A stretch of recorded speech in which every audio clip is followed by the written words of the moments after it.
అనంత కరుణామయుడు అపార కృపాశీలుడైన అల్లాహ్ పేరుతో ప్రారంభిస్తున్నాను. సూరే అన్నూర్ 58 నుంచి 61వ ఆయత్ వరకు 8వ రుకు. విశ్వసించిన జనులారా, మీ హస్తగతమైన దాసదాసీలు ప్రాజ్ఞత సరిహద్దులకు చేరని మీ పిల్లలు 3 వేళల్లో తప్పనిసరిగా అనుమతి పొంది మరీ మీ వద్దకు రావాలి. ఫజర్ నమాజ్కు ముందు, మధ్యాహ్నం మీరు మీ దుస్తులు తీసిపెట్టే సమయాన, ఇషా నమాజ్ తర్వాత. ఈ 3 మీరు చాటున గడిపే సమయాలు. వీటి తర్వాత వారు అనుమతి లేకుండా ప్రవేశించినా మీకు పాపం కాదు, వారికి పాపం కాదు. మీరు ఒకరి వద్దకు మరొకరు మాటి మాటికి వస్తూ పోతూనే ఉండవలసి ఉంటుంది కదా. ఈ విధంగా అల్లాహ్ తన ఉపదేశాలను మీ కొరకు విశదీకరిస్తూ ఉంటాడు. ఆయన జ్ఞాని, వివేకీను. మరి మీ సంతానం ప్రాజ్ఞత పరిధులకు చేరుకున్నప్పుడు వారు తమ పెద్దలు ఏ విధంగా అనుజ్ఞ తీసుకుని ప్రవేశిస్తూ ఉంటారో అదే విధంగా అనుమతితో ప్రవేశిస్తూ ఉండాలి. ఈ విధంగా అల్లాహ్ తన వచనాలను మీకు తేటతెల్లం చేస్తూ ఉంటాడు. ఆయన జ్ఞాన సంపన్నుడు, వివేచనాపరుడు.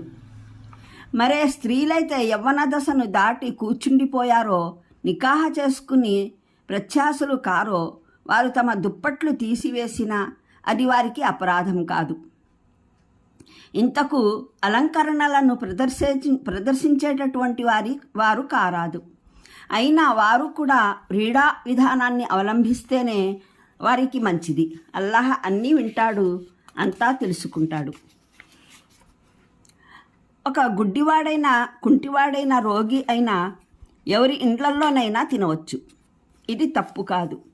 అలాగే మీరు మీ ఇండ్లల్లోనైనా, మీ తండ్రి తాతల ఇండ్లల్లోనైనా, మీ తల్లి అమ్మమ్మ ఇండ్లల్లోనైనా, మీ సోదరుల ఇండ్లల్లోనైనా, మీ సోదరీల ఇండ్లల్లోనైనా, మీ బాబాయిల ఇండ్లల్లోనైనా, మీ మేనత్తల ఇండ్లల్లోనైనా, మీ మేనమామల ఇండ్లల్లోనైనా, మీ పిన్నీల ఇండ్లల్లోనైనా, మీకు తాళం చెవులు అప్పగించబడిన ఇండ్లల్లోనైనా, మీ సన్నిహిత మిత్రుల ఇండ్లల్లోనైనా తినవచ్చు.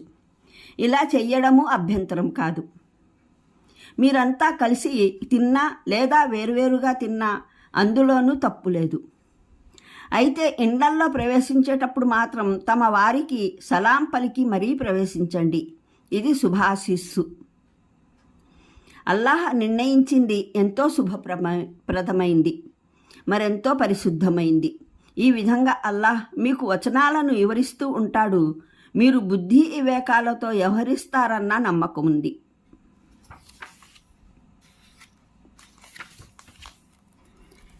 ఎనభై వివరణ. ఇక్కడ తిరస్కారం అంటే వరప్రసాదాల తిరస్కారం కూడా కావచ్చు, సత్య తిరస్కారము కావచ్చు. మొదటి అర్థం రీత్యా ఖిలాఫత్ వరప్రసాదం పొందిన తరువాత సత్యమార్గానికి దూరమయ్యే వారికి అది వర్తిస్తుంది.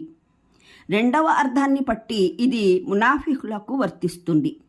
వారు అల్లాహ్ వాగ్దానం విన్నప్పటికీ తమ కాపట్య వైఖరిని వదలకపోవడం వల్ల ఇక్కడి నుండి తిరిగి సామాజిక ఆదేశాల పరంపర ప్రారంభమవుతుంది. నూర్ సూరాలోని ఈ భాగం పై ప్రసంగం అవతరించిన తర్వాత కొన్నాళ్లకు అవతరించి ఉన్న అసంభవమేమీ కాదు. సమస్త వ్యాఖ్యాతలు, ఫిఖహావేత్తలు అందరి దృష్టిలో ఇది దాసదాసీజనులు, స్త్రీ పురుష బానిసలు ఉభయులకు వర్తిస్తుంది. ఎందుకంటే ఇక్కడ ప్రయోగించిన పదం సామాన్యమైంది. కానీ ఇబ్ను ఉమర్, ముజాహిద్ ఈ ఆయత్ మూలంలో ప్రయోగించిన పదం మమ్లూహ్ అంటే ఉద్దేశం కేవలం బానిస పురుషులు అనే అంటారు. వారు బానిస స్త్రీలకు దీని నుండి వినాయింపునిస్తారు. నిజానికి మున్ముందు వస్తున్న ఆదేశాన్ని గమనిస్తే ఈ ప్రత్యేకతకు ఎటువంటి కారణము కానరాదు. ఒంటరిగా ఉండే వేళల్లో స్వయంగా వారి పిల్లలు అకస్మాత్తుగా లోనికి ప్రవేశించడం ఏ విధంగా అనుచితమో అదేవిధంగా సేవకురాలు రావడం కూడా అనుచితమే. ఈ ఆయత్ ఆదేశం బానిసలు యుక్త వయస్కులైనా కాకపోయినా ఉభయులకు వర్తిస్తుందన్న విషయంలో మటుకు ఏకాభిప్రాయం ఉంది. మరో అనువాదం ప్రాజ్ఞతా ప్రాయుల వంటి కలలు కనే వయసుకు చేరని వారు అని కూడా చేయవచ్చు. దీనిని బట్టే ఫిఖహావేత్తలు స్వప్నస్థలనాన్ని ప్రాజ్ఞతకు ప్రారంభంగా పరిగణించారు. దీని పట్ల అందరికీ ఏకాభిప్రాయం ఉంది. కానీ మేము అవలంబించిన మూలానువాదం ప్రాధాన్యతనివ్వదగింది. ఎందుకంటే ఈ ఆదేశం అబ్బాయిలు అమ్మాయిలు ఉభయులకు వర్తిస్తుంది. స్వప్న స్థలనాన్ని ప్రాజ్ఞతకు చిహ్నమని పరిగణించడం వల్ల ఆదేశం కేవలం అబ్బాయిలకే ప్రత్యేకమైపోతుంది. ఎందుకంటే అమ్మాయిల వ్యవహారంలో బహిష్టు ప్రారంభమవడం ప్రాజ్ఞతకు సంకేతం, స్వప్న స్థలనం కాదు. అందువల్ల మా దృష్టిలో ఆదేశానికి ఉద్దేశం ఏమిటంటే ఇంటి పిల్లలలో లైంగిక స్పృహ కలిగే వయసు వరకు వారు ఈ నియమాన్ని పాటించాలి. ఆ వయసుకు తర్వాత వారికి మరో ఆదేశం వర్తిస్తుంది, అది ముందు వస్తుంది. మూలంలో ఔరాత్ అనే పదప్రయోగం జరిగింది. ఈ 3 వేళలు మీకు ఔరాత్ అని సెలవీయడం జరిగింది. ఉర్దూలోనైతే ఔరత్ అనే పదం స్త్రీలకు వాడతారు. కానీ అరబీలో దాని అర్థం అభ్యంతరం, ప్రమాదం ఉన్న స్థలం. తెరుచుకుంటే మనిషికి సిగ్గుచేటు కాగల లేదా బయటపడటం, మనిషికి అయిష్టం కాగల శరీర భాగానికి కూడా ఈ పదాన్ని ప్రయోగిస్తారు.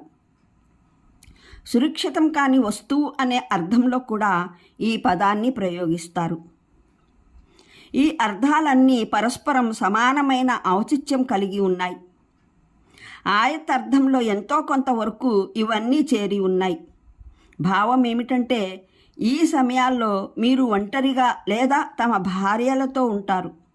అప్పుడు మీరుండే స్థితిలో ఇంటి పిల్లలైనా సేవకులైనా అకస్మాత్తుగా మీ వద్దకు వచ్చేయడం సముచితం కాదు.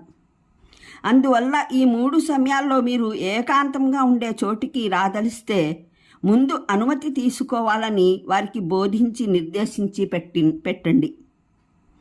అంటే ఈ 3 సమయాలు తప్పించి ఇతర సమయాల్లో ప్రాజ్ఞులు కాని పిల్లలు, ఇంటి సేవకులు అనునిత్యం స్త్రీ పురుషుల వద్దకు వారి గదుల్లోకి లేదా వారి ఏకాంత స్థలాల్లోకి అనుమతి లేకుండా రావచ్చు.